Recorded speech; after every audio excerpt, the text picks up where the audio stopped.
Bisogna sapere che è un percorso difficile, che non ha precedenti, non siamo mai riusciti a concludere nulla, che di fronte ci sono gli apparati centrali che naturalmente esercitando le competenze le vogliono trattenere, è perfettamente umano, in linea con l'istinto di sopravvivenza.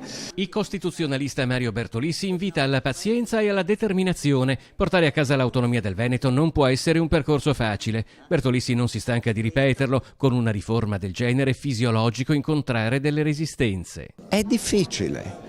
Perché scrivevano sulla patria del Friul del 1946, Roma non molla se non quando è messa alle strette, e poi dicevano ancora, è una considerazione umiliante, ma purtroppo bisogna farla. Che le resistenze siano molto forti non solo sul piano politico ma anche accademico lo ha testimoniato il dibattito sull'autonomia che a Padova ha ospitato il costituzionalista napoletano Matteo Villone, secondo il quale il rapporto tra Stato e Regioni può essere limato ma non stravolto, respinta con forza anche l'affermazione di Zaia, secondo la quale l'autonomia porta ad una responsabilizzazione delle amministrazioni locali nell'uso delle risorse.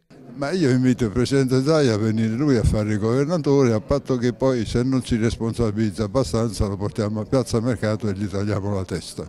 Bertolissi respinge invece l'idea che la riforma crei cittadini di serie A e di serie B, al contrario adatta le amministrazioni alle esigenze. Il comunello più infimo di 150 abitanti ha le stesse competenze del comune di Milano e di Roma. Le pare che sia una roba sensata?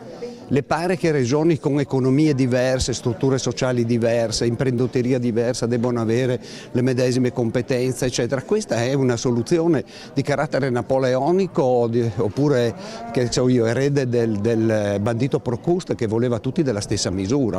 L'attenzione è tutta rivolta al Parlamento italiano. Secondo il motto di Rocco, quando il Padova navigava nelle parti alte della classifica, palle lunghe e pedalare.